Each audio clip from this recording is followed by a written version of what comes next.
নমস্কার বন্ধুরা, welcome to soulful tarot channel. চলে এসেছি আজকে তোমাদের সামনে সেপ্টেম্বরের রাশি প্রেডিকশন নিয়ে। এখন আমরা দেখব মকর রাশি সেপ্টেম্বর মাস কেমন থাকবে। ফাইন্যান্স, রিলেশনশিপ, কেরিয়ার এবং হেলথ, একই সাথে তোমাদের কারেন্ট এনার্জিও দেখবো বা কারেন্ট কী সিচুয়েশন ফেস করছো সেটাও দেখব, এবং ভিডিওর শেষে ডিভাইন অ্যাডভাইসও নেব। মনে রাখবে, এই রাশি প্রেডিকশন দেখার জন্য নিজেদের রাশি জানাটা ভীষণ ইম্পর্টেন্ট, কারণ এই পর্যন্ত আমি এখনও কোনো ভিডিওর ডেসক্রিপশন বক্সে রাশিগুলো দিয়ে উঠতে পারিনি। তবে যেমনটা প্রত্যেক ভিডিওতে বলেছি, এখানেও বলছি যে আমি আগামীতে সেই রাশিগুলো ভিডিওর ডেসক্রিপশন বক্সে দিয়ে দেব। মুন সাইন বেস করে প্রেডিকশন করা হচ্ছে, তো চেষ্টা করবে নিজের নিজের মুন সাইন অনুযায়ী দেখার। তোমরা ঈশ্বরকে প্রে করো, আমি কার্ড সাফল করছি। প্লিজ ডিভাইন, মকর রাশির সেপ্টেম্বর মাস কেমন থাকবে? Finance, relationship, career, health, overall সব কিছু নিয়ে মকর রাশির সেপ্টেম্বর মাস কেমন থাকবে? প্লিজ ডিভাইন গাইড করো, মেসেজ দাও। প্লিজ ডিভাইন, মকর রাশির সেপ্টেম্বর মাস কেমন থাকবে? Finance, relationship, career, health, please divine guide করো, মকর রাশির সেপ্টেম্বর মাস কেমন থাকবে? 8 of Pentacles, 8 of Wands, King of Wands, 3 of Wands, Queen of Wands, the Sun, 7 of Swords, 10 of Pentacles, 6 of Swords, 7 of Wands, Queen of Pentacles, King of Pentacles,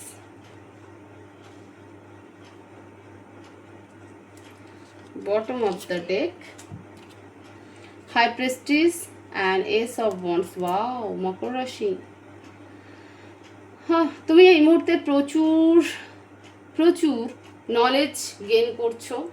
okay, spiritual ভীষণ হয়েছো, আরও হওয়ার চেষ্টা করছো। তোমার current energy এটাই বলছে। হতে পারে তুমি অকাল্ট নিয়ে পড়াশোনা করছো, ট্যারো শিখছো বা অ্যাস্ট্রোলজি শিখছো, রিকি শিখছো, এরকম কিছু হতে পারে, এবং সেই রিলেটেড নিউ স্টার্ট করার চেষ্টায়, চিন্তা ভাবনায় কিন্তু আছো, এবং তুমি স্টার্ট কিছুটা হলেও করেও ফেলেছো। তো কারেন্ট সিচুয়েশন, কারেন্ট এনার্জি মকর রাশির যদি আমি দেখি, তাহলে নিজেকে প্রচুর ব্যালেন্স, নলেজেবল, তোমার ইনটিউশন ভীষণ হাই, তুমি যেটাই গেস করছো সেটাই তোমার ঠিকঠাক হচ্ছে। তোমাকে প্রেডিকশন করা এই মুহূর্তে সাধারণ মানুষের জন্য মিস্টেরিয়াস, টাফ হয়ে যাচ্ছে। তুমি ভেতরে এক, বাইরে এক রিপ্রেজেন্ট করছো। তুমি কারোর সাথে সেরকম কোনো অ্যাটাচমেন্টে নেই, ঠিক আছে? ভীষণ স্পিরিচুয়াল হয়ে গেছো, স্পিরিচুয়াল নলেজ গেইন করছো, নতুন নতুন কোর্সেস করছো, নতুন নতুন কিছু শিখছো, এবং সেই রিলেটেড নিজের লাইফে ওয়ার্ক করছো। এই মুহূর্তের এই সিচুয়েশন। ওকে, তো খুব দুর্দান্ত এনার্জি মকর রাশি, ভীষণ ভীষণ সুইট, ভীষণ নাইস এনার্জি। তুমি ভীষণ সাবকনসিয়াস মাইন্ডকে হাই করেছো, মানে একটা নিজের অরাকে ভীষণ স্ট্রং রেখেছো। ওকে, প্রচুর মানে আজকে তোমার এই এনার্জি কিন্তু একদিনের নয় বা জাস্ট কোনো একটা কোইন্সিডেন্ট নয়। এটার পেছনে পাস্ট যদি আমি বলে থাকি এই একটা কার্ডের উপরে, তাহলে বলতে পারি যে পেছন দিকের মানে পাস্টে তুমি প্রচুর পেন সহ্য করেছো। কোনো লাভড ওয়ানের কাছ থেকে, ক্লোজ কারো কাছ থেকে ভীষণ পেন নেওয়ার পরে গিয়ে তুমি ধীরে ধীরে ধীরে ধীরে কিন্তু নিজেকে এই এনার্জিতে কনভার্ট করেছো। তুমি এখনও পড়াশোনা করছো, বললাম না, নতুন কিছু না কিছু শিখছো, এবং সেই শেখার উপর বেস করে নিউ স্টার্ট শুরু করার চিন্তা ভাবনায় আছো, আবার অনেকে করেও ফেলেছো। তো এই হচ্ছে তোমার কারেন্ট রাশি, কারেন্ট এনার্জি মকর রাশি। এবার দেখবো তোমাদের ফাইন্যান্স সেপ্টেম্বর মাসে কেমন থাকবে। দেখো, ফাইন্যান্সে তুমি ভীষণ হার্ডওয়ার্ক করবে মকর রাশি, প্রচুর হার্ডওয়ার্ক করবে, গেনও করবে, বাট দুটো মানুষের মাঝখানে আটকে যাবে, ঠিক আছে? এক হচ্ছে তোমার ফ্যামিলি, দুই হচ্ছে ফ্যামিলি বাদ দিয়েও আরও কেউ রয়েছে। তুমি ছেলে হও চাই মেয়ে হও, আমার কাছে কোনো ফ্যাক্টর নয়, কিন্তু যেই হও না কেন তুমি তুমি হার্ডওয়ার্ক প্রচুর করবে সেপ্টেম্বর মাসে, আরও বেশি হার্ডওয়ার্ক করবে, ফাইন্যান্সকে গ্রোথ করবে, বাট দুটো মানুষকে নিয়ে সেই কাজের মাঝখানেও ফেসে থাকবে। তো সেই কারণে ফোকাস করতে একটু তোমার অসুবিধা হবে। ফাইন্যান্সের গ্রোথ তুমি করবে, কিন্তু যতটা হার্ডওয়ার্ক করলে ফাইন্যান্সকে আরও স্টেবল করা যায় সেটাতে তোমার প্রবলেম হবে। কারণ একদিকে তোমার ফ্যামিলি, আরেকদিকে তোমার লাইফে আরও এমন কেউ আছে, হতে পারে দেখো বউ বাচ্চা বা হাজব্যান্ড বেবি বাদ দিয়েও শাশুড়ি মা থাকতে পারে, বউ বাচ্চা বাদ দিয়ে নিজের মা নিজের শাশুড়ি থাকতে পারে, এরকম কোনো থার্ড পার্সন রয়েছে যেখানে যা মানে সেই দুই দিক সামলানো, সেই দুই দিককে সামলানো নিয়ে তোমার ফাইন্যান্সটাকে তুমি স্টেবল করতে পারবে না। মানে একদিকে নিজের ফ্যামিলি, তো আরেকদিকে এমন কোনো থার্ড পার্সন যার রেসপন্সিবিলিটিও তোমার উপরে রয়েছে। তো এই দুই রেসপন্সিবিলিটিতে তোমার মনে হবে যে আমি যা ইনকাম করছি বা আর্ন করছি বা সেভিংস করছি সেটা এনাফ নয়, আমাকে আরও বেশি হার্ডওয়ার্ক করতে হবে, আরও বেশি গেইন করতে হবে ফাইন্যান্সলি। ঠিক আছে, তো সেই জায়গায় কিন্তু ফাইন্যান্স তোমার মানে সেই কারণেও কিন্তু তুমি প্রচুর হার্ডওয়ার্ক করবে এবং ফাইন্যান্সকে গেইন করবে। বাট এই দুটো রেসপন্সিবিলিটির মাঝখানে একটু আটকে থাকবে, যে কারণে মাঝে মধ্যে তোমার কাজ করতে একটু ডিস্টার্ব হবে, তুমি ফোকাস একটু কম দিতে পারবে। আদারওয়াইজ ফাইন্যান্স ঠিকঠাক আছে। রিলেশনশিপে প্রথমেই বলি, এখানে মিক্সড এনার্জি ক্রিয়েট হয়েছে। তো মিক্সড এনার্জির মধ্যে তোমাদের মধ্যে অনেকেই নিউ গেস্ট তোমাদের লাইফে আসতে চলেছে, মানে বেবি আসতে চলেছে। ওকে, বেবি রিলেটেড কোনো নিউজ পাবে। কারো সন্তান হয়তো দূরে পড়াশোনা করছে, সে বাড়িতে আসবে, যদিও দুর্গাপূজার সামনে তো সব ছুটুচাটা হবে, কলেজ স্কুল, তো সে কারণে বাড়ি আসতে পারে।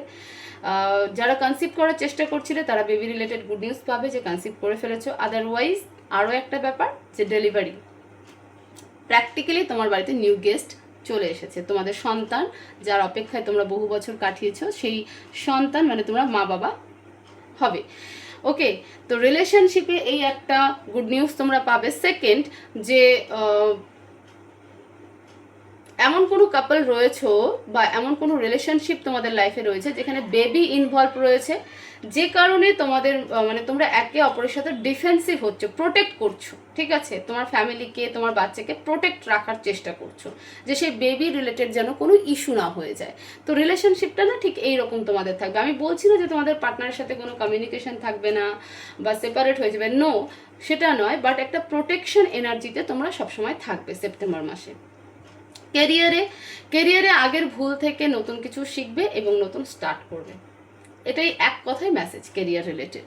ওকে, হেলথে ফ্যামিলিকে নিয়ে প্রচুর চিন্তা ভাবনা করবে, কারণ তুমি ফ্যামিলি থেকে অনেক দূরে থাকবে এবং ফ্যামিলিতে কারো অসুস্থতা দেখা যাবে, সে কারণে তুমি কিন্তু ভাববে যে আমি বাড়ি কেন যেতে পারছি না, আমি আমার বাবা মাকে দেখতে পাচ্ছি না।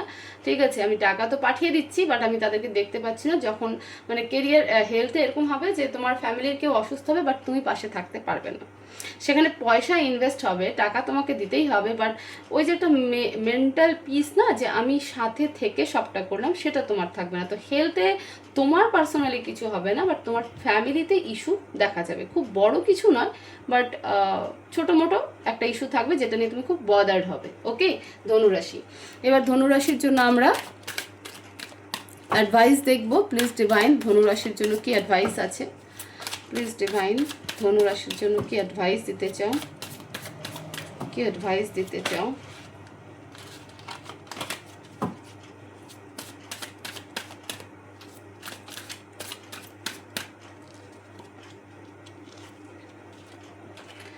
Five of swords, nine of swords. রাতে ঘুমাও, ডিভাইন বলছে ঘুমের প্রয়োজন ভীষণ তোমার। এত চিন্তা করে, এত কিছু করে তুমি কিছু করতে পারবে না, নইলে পরে তোমার নিজস্ব একটা প্রবলেম হবে। যখন যেটা হওয়ার সেটা তো হবেই, কিন্তু তোমাকে ঘুমের খুব প্রয়োজন এবং আর্গুমেন্ট থেকে বাঁচো। ঠিক আছে, কারোর সাথে কোনো আর্গুমেন্টে জড়িও না, কারণ এই যে একটা ডিফেন্সিভ অ্যাক্ট, এটা হয়তো নিশ্চয়ই মানে একটা প্রোটেকশন নেচার যে তোমার তৈরি হবে সেপ্টেম্বর মাসে, হয়তো তুমি কোনো ইনসিকিউরিটি থেকে করবে এবং সেই কারণে তুমি হয়তো কারোর সাথে আর্গুমেন্টে জড়িয়ে যাবে, নিজের বাচ্চাকে নিয়ে হোক, নিজের ফ্যামিলিকে নিয়ে হোক। ওকে, তো সেই জন্য ডিভাইন বলছে কোনো আর্গুমেন্টে জড়াবে না, কারোর সাথে কোনো ঝগড়া ঝাঁটি কোনো কিছু নয়, সেটা নিয়ে কোনো টেনশন নাই, পিসফুল থাকো। ঠিক আছে, তুমি সবটা পারো, তুমি সব অ্যাচিভ করতে পারো, ভিক্টরি তোমার কাছেই আসবে। শুধুমাত্র তুমি এই দুটো জিনিসকে ফলো করো, এক, কারোর সাথে আর্গুমেন্ট নয়, আর রাতে প্রচুর ঘুমাও। যতটা সম্ভব, সে 4 ঘন্টা ঘুমাও, 5 ঘন্টা ঘুমাও, বাট মন খুলে ঘুমাও, যে ঘুমটা তোমার ভীষণ প্রয়োজন। এই মুহূর্তে হয়তো ওয়ার্কলোড রয়েছে যে কারণে তুমি ঘুমোতে পারছো না, বা তোমার ফ্যামিলিতে কিছু টেনশন রয়েছে সে কারণে ঘুমোতে পারছো না, বা কারোর সাথে কোনো আর্গুমেন্ট হচ্ছে সে কারণে ঘুমোতে পারছো না। বাট ডিভাইন বলছে কারোর সাথে সেপ্টেম্বর মাসে কোনো আর্গুমেন্টে জড়াবে না মকর রাশি, এবং রাতের ঘুম তোমার ভীষণ ইম্পর্টেন্ট, কারণ ভিক্টরি তোমার হাতেই আছে। তুমি যদি এই দুটো জিনিসকে ফলো করে যাও তাহলেই ভিক্টরি তোমার কাছে আছে। তুমি সব কিছুকে অ্যাচিভও করতে পারবে এবং সব কিছুকে হ্যান্ডেলও করতে পারবে, তোমার ফ্যামিলিও ভালো থাকবে, তুমিও ভালো থাকবে, তোমার ফাইন্যান্সিয়ালি গ্রোথও ভালো হবে। ওকে, তো এই হচ্ছে মকর রাশির জন্য অ্যাডভাইস, এবং এই পুরোটাই হলো মকর রাশির প্রেডিকশন। হোপফুলি এই ভিডিও তোমাদেরকে প্রচুর হেল্প করবে সেপ্টেম্বর মাসের জন্য, যে কিভাবে তোমাদেরকে চলতে হবে, কোন জায়গাগুলোকে ভালো করে দেখতে হবে, সেই মতো ডিসিশনস নিতে হবে। তো ভিডিও ভালো লেগে থাকলে অবশ্যই ভিডিওকে শেয়ার করো, লাইকস করো, কমেন্টস করো, এবং চ্যানেলকে অবশ্যই সাবস্ক্রাইব করো। সবাই ভালো থাকো, সুস্থ থাকো, পজিটিভ থাকো। দেখা হবে নেক্সট ভিডিওতে। Thank you so much.